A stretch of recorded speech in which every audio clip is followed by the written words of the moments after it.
எனது மதிய வணக்கம். நாம் உறுப்பினர் சேர்க்கைக்காகவும் நமது வாழ்வை முன்னேற்றத்திற்காகவும் இங்கு கூடியிருக்கிறோம். ஆனால் தற்பொழுது இருக்கக்கூடிய தலைமுறையிடம் போராட்ட குணம் மிகவும் குறைந்து விட்டது. இங்க பார்த்தீங்கன்னா அதிகபட்சம் 40 வயசுக்கு மேலே உள்ளவங்க மட்டும்தான் இருக்காங்க. அதுக்கு கீழே உள்ளவங்க யாருமே இல்லை. காரணம், அவங்க பிள்ளைங்களை விவசாயத்துக்கு ஈடுபட யாரும் தயாரா இல்லை. அதற்கு காரணம் என்னன்னு கேட்டீங்களா, விவசாயம் ஒரு லாபகரமற்ற தொழில். அந்த கால சூழ்நிலைக்கு தள்ளப்பட்டு விட்டது. லாபகரமற்ற தொழில் என்ற காரணத்தினால்தான் விவசாயத்தை விட்டு விவசாயிகள் வெளியேறி கொண்டிருக்கிறார்கள். ஆனால் ஜனத்தொகை அப்படியே இருக்கிறதா? இல்லை. ஆண்டுக்கு ஆண்டு ஜனத்தொகை உற்பத்தி ஆகி கொண்டிருக்கிறது. நிலத்தினுடைய அளவு குறைந்து கொண்டுள்ளது. அதே போல விவசாயம் செய்பவர்களுடைய எண்ணிக்கையும் குறைந்து கொண்டுள்ளது. இந்த உணவை எப்படி ஈடு செய்வது என்று அரசாங்கம் இதுவரை எந்த திட்டமும் தீட்டவில்லை. இதுவரை வந்த அரசாங்கமும் சரி, இருக்கும் அரசாங்கமும் சரி, எந்த திட்டமும் இதற்கான முன் வடிவம் எடுக்கவில்லை. ஆனால் நாம் போராடி கொண்டிருக்கிறோம். போராடுபவர்களுக்கு மதிப்பில்லை. உண்ணாவிரதம் இருந்தால், ஒரு நாள் ஒரு மனிதன் உண்ணாமல் இருந்தால் அதற்கு சட்டம் நல்ல முறையில் அவர்களுக்கு உடனடி தீர்வு காண வேண்டும். ஆனால் அது இல்லை. 100 நாட்கள் நீ உண்ணாவிரதம் இருந்தாலும் நீ உண்ணாமல் இருந்துட்டு போ, எங்களுக்கு என்ன என்று அரசு அதிகாரிகளும் சரி, அரசும் கண்டுகொள்வதில்லை. அந்த அளவுக்கு மனிதாபிமானம் இறந்துவிட்டது என்றுதான் நாம் கூற வேண்டும். மக்களிடையே போராடக்கூடிய சக்தி நாளுக்கு நாள் குறைந்து கொண்டு வருகிறது.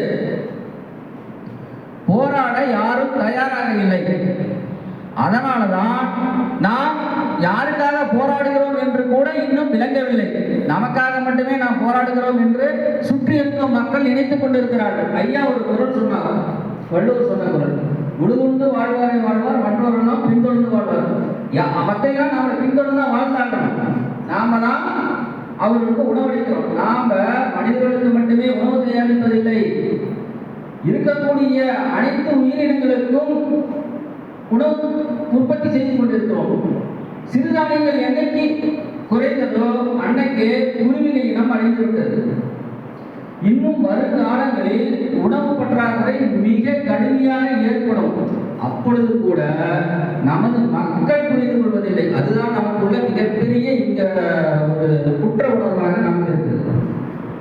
இந்த போராட்ட குணம் 1% 0.01% இப்ப போராட்ட குணமே இருக்கு. வருங்காலத்தில் அதுவும் இருக்காதோங்கிற ஒரு பயம். போராட்ட குணம் இல்லை என்றால் வாழ்வாதாரம் முற்றிலும் ஒடுக்கப்பட்டுவிடும். மற்றவர்களுக்கு அடிமையாகத்தான் நாம் வாழும் சூழ்நிலை ஏற்படும். அந்த அடிமை தளத்தில் இருந்து நம்மளை மீட்டுக் கொண்டு வருவது நம்மளுடைய போராட்ட குணம் மட்டுமே. நம்மை விவசாயிகள் என்று ஒதுக்கி தள்ளுகிறார்கள். ஆனால் விவசாயம் தான் அனைவருக்கும் உயிர் நாடு என்பதை புரிந்து கொள்வதில்லை. நமது மதமே என்ன சொல்கிறது? அழிக்கக்கூடியவர்களை மட்டும்தான் கும்பிடுகிறது. விஷ்ணு சிவனை கும்பிடுகிறார்கள். ஆனால் படைக்கக்கூடிய பிரமாவை யாராவது கும்பிடுகிறார்களா? இல்லை. நாம் படைப்பு தொழில் உள்ளோம். அதனால் நம்மளை யாரும் கண்டுகொள்வதில்லை. இதுதான் இந்த உலக வழக்கமாகவே இருக்கிறது.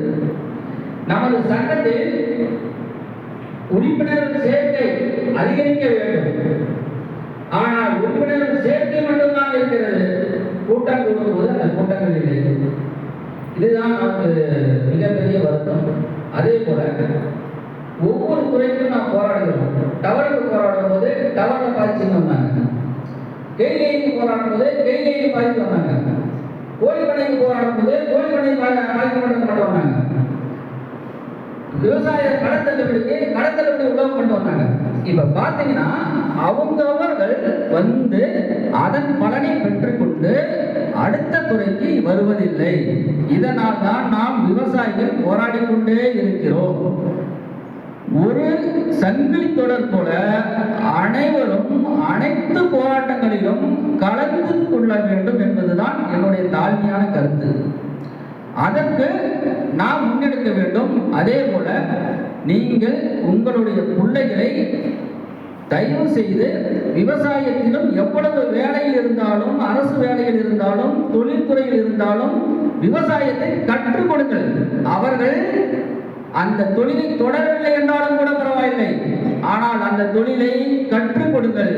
வருங்காலங்களில் விவசாயம் மட்டுமே மிக முக்கிய பிரதான தொழிலாக இருக்கும். உங்களுக்கு நீங்களே உணவு தயாரித்துக் கொள்ளும் காலம் வெகு விரைவில் வரும். அந்த காலத்தை நாம் தற்பொழுதிலிருந்தே முன்னெடுக்க வேண்டும். இப்போ உங்க பிள்ளைகளை படிக்க வச்சிருங்க, விவசாய நிலத்துக்கே விடுறதில்ல, தண்ணி கட்ட தெரியாது, எந்த ஒரு மரம் எது ஒருமே தெரியாது. அப்ப நாம இது எல்லாம் எங்க போய் சேரும்? ஒரு கார்பரேட் நிறுவனத்துக்கிட்ட போய் சேரும். உங்க பிள்ளைகளும் சேர்ந்து அந்த கார்பரேட் நிறுவனத்துக்கு கைக்கூலியா போக வேண்டிய காலகட்டம் வந்துடும். இதை தற்பொழுதிலிருந்தே நமது சங்கம் முன்னெடுத்து வரும் இளைய தலைமுறையினரை விவசாயத்தை பழக்கிவிட நீங்கள் முன்னெடுக்க வேண்டும். தயவு செய்து மண்ணில் கை வைக்காதீங்க, போய் அதில் கை வைக்காதீங்க, அழுக்காயிரும், நோய் வந்துடும்.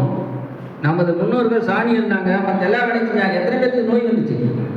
இன்னைக்கு நீங்க இதெல்லாம் செய்யாத நோயே அதிகரிக்குது.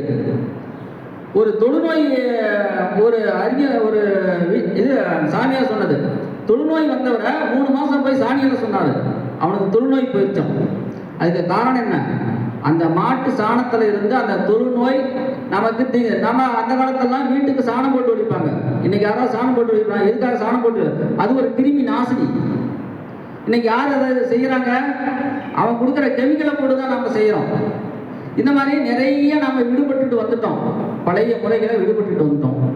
இங்க இருக்கக்கூடிய எல்லாருமே வயது புரிந்து வரக்கூடியது. ஆனால் இளைய தலைமுறை ஈடுபடுத்துவதில்லை, நாமே ஈடுபடுத்துவதில்லை, நமது பிள்ளைகளை நாமே விவசாயத்தில் ஈடுபடுத்துவதில்லை. இதுதான் மிகப்பெரிய வருத்தம். இதை நீங்கள் முன்னெடுக்க வேண்டும். ஒவ்வொருவரும் இளைய தலைமுறைக்கு கண்டிப்பாக விவசாயத்தை கற்றுக் கொடுங்கள். அவர்களே அவர்களுக்கு உணவு உற்பத்தி செய்து கொள்ளும் காலத்தை நீங்கள் ஏற்படுத்திக் கொடுங்கள் என்று இந்த நமது சங்கம் மேலும் மேலும் வளர்ச்சி அடைய நமது அன்னார் எடுக்கும் முடிவுக்கு அனைவரும் கட்டுப்பட்டு நாம் அவரோடு உறுதுணையாக இருந்து எப்பொழுதும் நமது பயணத்தை முன்னெடுத்து செல்வோம் என்று உறுதி கூறி இங்கு வாய்ப்பளித்ததற்கு நன்றி கூறி விடைபெறுகிறேன். நன்றி, வணக்கம்.